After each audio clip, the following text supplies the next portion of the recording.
Bonjour le frère. Bonjour frère. Voilà, vous avez une série de témoignages Absolument. que vous voulez nous rendre. Absolument. Je viens dire principalement deux témoignages, parce que c'est toute une série comme vous le dites. Mais il y a deux vraiment qui retiennent mon attention. Ça s'est passé le 6 août 2019, le 6 août dernier donc.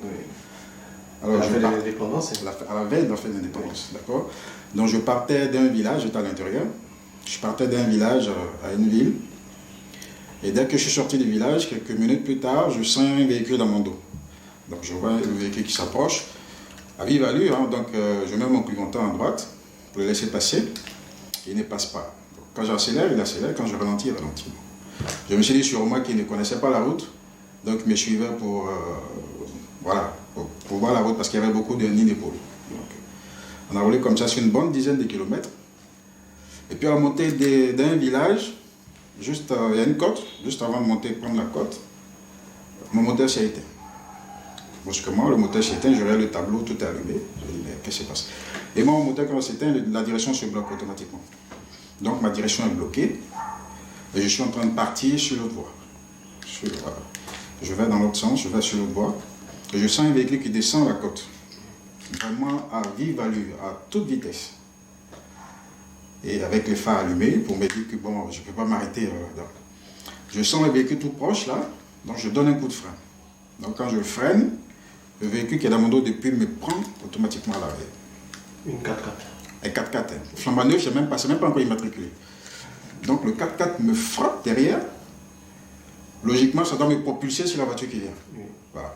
Mais c'est comme si ma voiture a été plaquée au sol, c'est-à-dire qu'on a immobilisé la voiture. Il y avait un petit village que je devais déposer aussi dans une ville à côté. Je l'ai senti, malgré qu'il avait mis la ceinture, je l'ai senti secouer comme ça. Voilà. Donc, la voiture est restée. Quand la voiture s'est immobilisée, l'autre est passé en même temps. L'autre aussi, c'était un 4x4 qui est passé aussi, vraiment à toute vitesse. Donc, je descends du véhicule. Quand je descends, c'est la voiture de celui qui m'a cogné que je vois d'abord, parce qu'il est un peu derrière moi.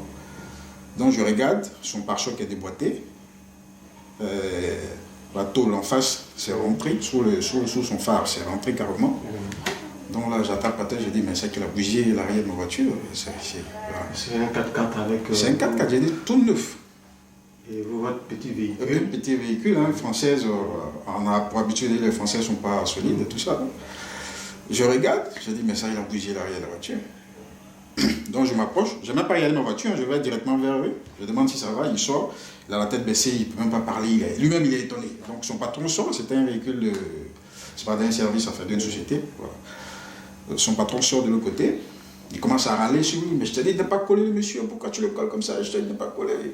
Donc moi je l'ai regardé faire la scène, et j'ai demandé, mais qu'est-ce qui se passe?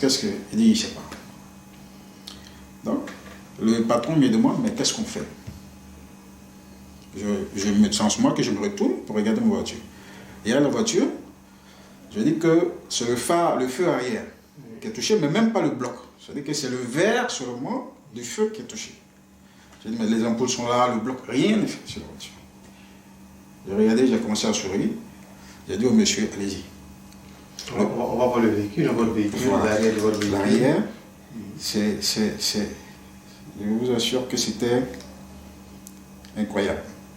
Voilà, comme ça. Oui. Voilà. Parce que moi, vous n'avez rien. Rien du tout, c'est-à-dire que le bloc de feu même, non, il devait être endommagé, rien. Il y a seulement que le verre qui est cassé. Le châssis n'a rien. Rien du tout, je vous dis que c'est comme ça que ça se présente. Et au même moment, à Abidjan, ma soeur, parce qu'elle m'appelait dans la journée, moi d'abord, elle m'appelait du village, depuis, je ne décrochais pas.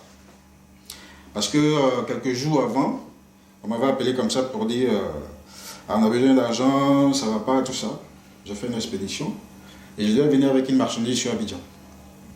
Et quand j'arrive à Abidjan, tout était déjà bouclé, hein, je devais une bande de marchandises, mais retourner comme je fais l'habitude. Je viens à Abidjan et je tournais la marchandise pratiquement une semaine. Ceux qui devaient prendre, voilà. Et ils ont commencé à désister, donc la marchandise est là. J'étais obligé de vendre un prix bas, j'ai perdu pratiquement près de 2 millions. Donc quand on m'appelait comme ça, je dis bon, je prends pas l'appel. Parce que je partais dans la ville en fait pour faire une autre opération. Je dis bon, je ne prends pas l'appel tant que je n'ai pas fini mes opérations. Donc c'est ma soeur qui m'appelait, et quand je voyais le numéro de ma soeur, je prenais le téléphone. Elle m'a dit, ah petit frère, ça va pas, je suis à l'hôpital, je me sentais bizarre, je suis venu voir pour faire un examen et tout ça. On m'a dit, j'ai 3% de sang dans le corps. J'ai dit qu'elle est morte. Et elle ne m'avait rien dit, elle m'a dit que voilà, c'est juste à l'hôpital qu'elle m'appelait. J'ai dit, calme-toi, tu as le sang de Jésus et toi. Elle dit, mets sur moi ton doigt dedans. Là, dis Seigneur Jésus, je lave ton sang, remplis-moi de ton sang, c'est tout. Mais chaque 10 minutes, 15 minutes, m'appelait parce qu'elle était... Le médecin même a alerté les ambulanciers parce que pour lui, c'était fini. Voilà, c'était fini. Il ne voulait même pas la recevoir, donc elle était en pleurs et tout. Alors lui, quand il a laissé les dents pour sortir, il allait dire aux ambulanciers, apprêtez-vous parce qu'il y a un cadavre qui est ici, je ne veux pas qu'elle meure ici et tout ça, donc vous allez l'évacuer. C'était comme ça. Donc on devait trouver 2 ballons, on devait lui mettre 2 ballons de sang, d'urgence. Donc je vous dis, c'était vers aux environs de midi, 13h par là, 13h, 14h. Ils ont commencé à chercher du sang dans tout Abidjan. Ils sont allés à Cocody, à Treichville, partout, il n'y avait pas du sang. Elle était en ce moment au PMI de Macquarie. Hein. Donc ils ont fait tout le tour, jusqu'à 18h, c'est à Port-Boué qu'ils ont trouvé le sang. 18h, 19h par là, qu'ils ont trouvé du sang. Et une poche de sang. Donc on lui a mis un ballon dans la nuit, jusqu'au matin. Bon, c'est fini un peu tard, mais le matin, le médecin vient, il la regarde, bon, il est étonné. Donc il appelle dans son bureau. Il dit, ça va? Il dit, ouais. Donc elle est toute joyeuse. Il dit, mais est-ce que tu pries Dieu? Elle dit, oui. Et lui, c'est le médecin qui lui dit, maintenant, ton Dieu que tu pries, il faut toujours prier. Parce que hier, quand tu étais là, tu étais cadavre. Moi, je te voyais mort. J'ai dit aux ambulanciers, tu vois que je ne recevais pas. Et j'ai dit aux ambulanciers de s'apprêter à t'évacuer parce que tu ne pourrais pas. 3% de sang dans ton corps, c'est cadavre. Au même moment, hein, en ce moment, j'avais l'accident, et l'ambulance, c'est comme ça. Et voilà. Donc, matin m'appelle, elle est toute joyeuse. Ah, le Dieu de Papa Florian m'a sauvé, et tout ça. Je dis, bon, merci. Je dis que c'était... Et ça, ce témoignage, ça me... Depuis je l'avais, je dis bien sûr. Moi, je dis toujours que quand je vais témoigner au chemin du ciel, ce sera un témoignage... Voilà, mais depuis, ça me chauffait. Le samedi dernier, j'ai voulu témoigner, mais comme c'est un peu... juste après le culte, il fallait que je vienne témoigner pour dire merci vraiment à Dieu de Papa Florian pour ces 2 miracles. D'accord. Merci, que le Dieu de Papa Florian vous accompagne et vous soutienne toujours. Amen.